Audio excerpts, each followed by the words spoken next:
നമസ്കാരം.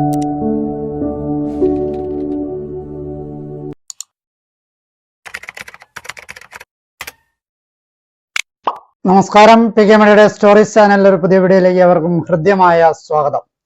ലോകനാർക്കാവ് ഭഗവതി ക്ഷേത്രത്തെക്കുറിച്ചും ലോകനാർക്കാവിൽ അമ്മയെക്കുറിച്ചും ഒക്കെയുള്ള ഐതിഹ്യങ്ങളാണ് ഈ വീഡിയോയിലൂടെ നിങ്ങളുടെ മുമ്പിൽ അവതരിപ്പിക്കുന്നത്. ലോകനാർക്കാവ് കടത്തനാട്ട് തമ്പുരാക്കന്മാരുടെ പരദേവതാ ക്ഷേത്രമായിരുന്നു.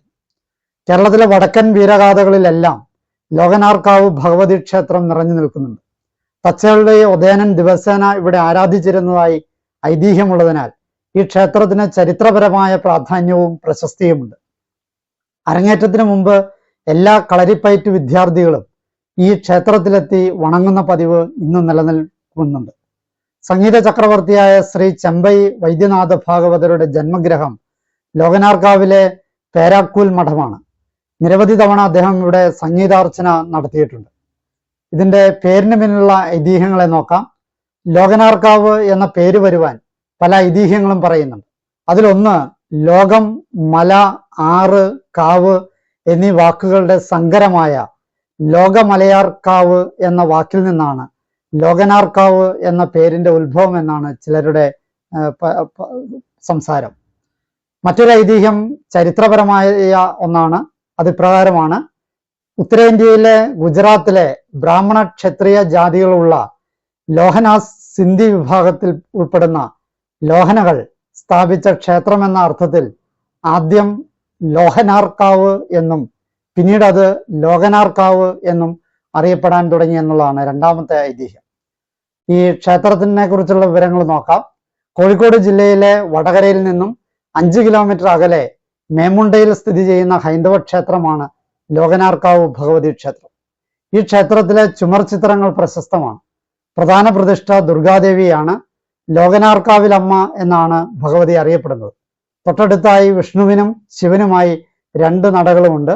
2 ക്ഷേത്രങ്ങളും ദേവീക്ഷേത്രത്തേക്കാൾ പഴയതാണ്.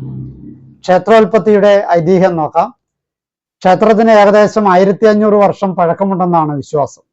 ലോഹനകൾ അവരുടെ ഉപാസന മൂർത്തിയായ ദേവിയെയും കൊണ്ട് ഉത്തരേന്ത്യയിൽ നിന്നും ദക്ഷിണ കേരളത്തിലെ കൊല്ലത്തും പിന്നീട് കൊടുങ്ങല്ലൂർ ലോകമല്ലേശ്വരം എന്നറിയപ്പെടുന്ന സ്ഥലത്തും അവിടെ നിന്നും മലബാറിലെ വടകരയിലെ പുതിയ പട്ടണം എന്ന പുതുപ്പട്ടണത്തും താമസമുറപ്പിച്ചു അത്രേ.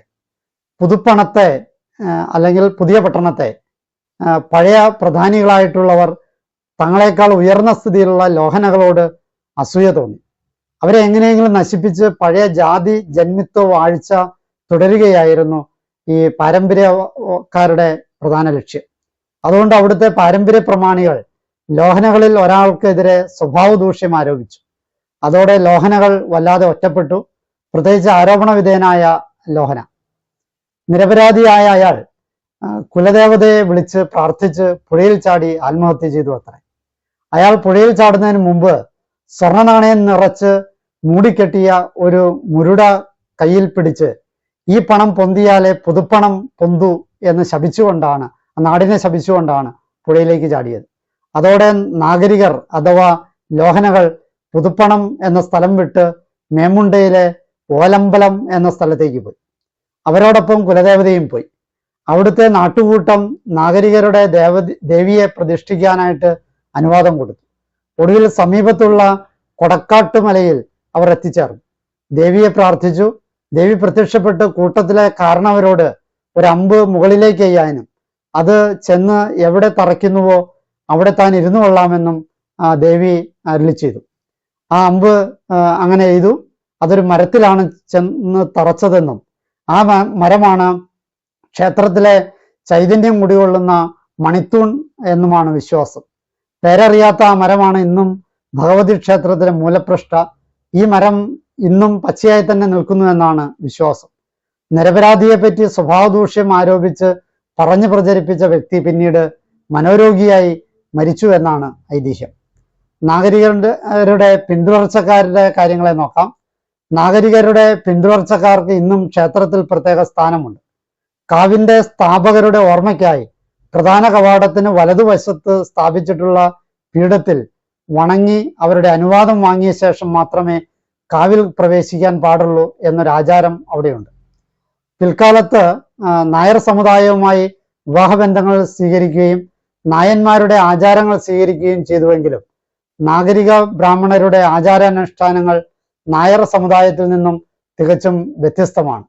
നരബലിയുടെയും മൃഗബലിയുടെയും അവശിഷ്ടമായി കേരളത്തിലെ എല്ലാ നാടുവാഴികളുടെയും കുടുംബക്ഷേത്രങ്ങളിൽ കണ്ടുവരുന്ന താമസ ശക്തേയ പൂജകളും ഇവയ്ക്ക് പകരമായി നടക്കുന്ന വാഴവെട്ടലും മദ്യം, മാംസം എന്നിവയ്ക്ക് പകരമായി യഥാക്രമം കരിക്ക്, ധാന്യങ്ങൾ എന്നിവയുടെ വഴിപാട് സമർപ്പണവും ഈ കാവിലില്ല എന്നുള്ളത് ശ്രദ്ധേയമാണ്. ക്ഷേത്ര സങ്കല്പങ്ങളെ നോക്കാം. ദേവി ആദ്യമായി പ്രത്യക്ഷപ്പെട്ടത് വിഷ്ണു ക്ഷേത്രത്തിന് നാലമ്പലത്തിനകത്തുള്ള അകന്തിണ്ണയിലാണ്. ഭഗവതി ക്ഷേത്രത്തിന്റെ പണി പൂർത്തിയാകും വരെ പാട്ടുപുരയിലാണ് ദേവി കുടിയിരുത്തിയപ്പെട്ടത്. പ്രധാന ഉത്സവമായ പൂരത്തിന് ആറാട്ട് കഴിഞ്ഞ് പാട്ടുപുരയിലേക്ക് ദേവിയുടെ എഴുന്നള്ളത്തുണ്ട്. വിഷ്ണുമായ കൂടിയായ ദേവി സഹോദര സന്ദർശനത്തിന് എത്തുന്നു എന്നുകൂടി ഇതിനൊരു സങ്കല്പമുണ്ട്. കളത്തിലരി എന്നൊരു ചടങ്ങും ഇവിടെ നടക്കാറുണ്ട്. രാത്രി ദേശസഞ്ചാരത്തിനിറങ്ങുന്ന ദേവിയുടെ ഉറക്കം ക്ഷേത്രത്തിലല്ല എന്നൊരു വിശ്വാസവുമുണ്ട്. അതുകൊണ്ട് സമീപത്തുള്ള മനക്കൽ തറവാട്ടിൽ ദേവിയുടെ പള്ളിയറയും മണിക്കെട്ടിലും സൂക്ഷിച്ചിട്ടുണ്ട്. ഉത്സവങ്ങളെ നോക്കാം. വൃശ്ചികമാസത്തിലെ മണ്ഡല മഹോത്സവവും മീനമാസത്തിലെ പുരവുമാണ് ലോകനാർക്കാവ് ഭഗവതിയുടെ പ്രധാന ഉത്സവങ്ങൾ. പൂരക്കളി എന്ന പ്രത്യേകതരം നാടൻ കലാരൂപം അവതരിപ്പിക്കപ്പെടുന്ന ഏകക്ഷേത്രവും ലോകനാർക്കാവാണ്. കളരിപ്പയറ്റെന്ന ആയോധന കലയോട് ഏറെ സാമ്യമുള്ള ഒരു കളിയാണ് പൂരക്കളി. ലോകനാർക്കാവും കളരിപ്പയറ്റും തമ്മിലുള്ള ബന്ധത്തെ നോക്കാം. വടക്കൻ പാട്ടിലെ വീരനായകന്മാരും നായികകളുമായി ഈ ക്ഷേത്രം ബന്ധപ്പെട്ട് കിടക്കും. വടക്കൻ പാട്ടുകളിലും അനുബന്ധ ഐതിഹ്യങ്ങളിലും പ്രത്യേകിച്ച് തച്ചോളി ഒതേനുമായും ഈ ക്ഷേത്രം ഏറെ ബന്ധപ്പെട്ടിരിക്കും. പക്ഷേ തച്ചോളി ഒതേന് ഈ ക്ഷേത്രത്തിന് മേൽ അധികാരമോ അവകാശമോ ഇല്ല. വടക്കൻ പാട്ടുകളിലെ നായകരുടെ ആരാധനാമൂർത്തി കാളിയും ലോകനാർക്കാവിലെ പ്രതിഷ്ഠ ദുർഗയുമാണ്. ലോകനാർക്കാവ് ഭഗവതി ക്ഷേത്രത്തിലെ വാർഷിക ഉത്സവമാണ് 41 ദിവസം നീണ്ടു നിൽക്കുന്ന മണ്ഡല ഉത്സവം. ലോകനാർക്കാവ് ഭഗവതി ക്ഷേത്രത്തിലെ എല്ലാ വിളക്കുകളും തെളിയിക്കുന്നത് ഈ ഉത്സവത്തിന്റെ ഒരു പ്രധാന ആകർഷണമാണ്. നാടിന്റെ നാനാഭാഗത്തു നിന്നും ഈ ഉത്സവം കാണാൻ ആയിരക്കണക്കിന് ആളുകൾ എത്തിച്ചേരാറുണ്ട്. മണ്ഡല ഉത്സവത്തിന് നാടൻ കലയായ തച്ചോളി കളി അവതരിപ്പിക്കാറുണ്ട്. തീയമ്പാടി കുറിപ്പുകൾ അവതരിപ്പിക്കുന്ന ഈ കലാരൂപത്തിന് കളരിപ്പയറ്റുമായി ഏറെ സാമ്യമുണ്ട്. ഇന്നും കളരിപ്പയറ്റ് അഭ്യാസികൾ അരങ്ങേറ്റത്തിന് മുമ്പ് ഇവിടെ വന്ന് ലോകനാർക്കാവ് ഭഗവതിയുടെ അനുഗ്രഹം വാങ്ങുന്നുണ്ട് എന്നത് നമുക്ക് കാണാൻ പറ്റും. ഈ കഥകൾ നിങ്ങൾക്ക് ഇഷ്ടപ്പെട്ടു എന്ന് വിചാരിക്കുന്നു. എന്നെ ശ്രവിച്ച നിങ്ങൾക്ക് നന്ദി. നല്ല നമസ്കാരം.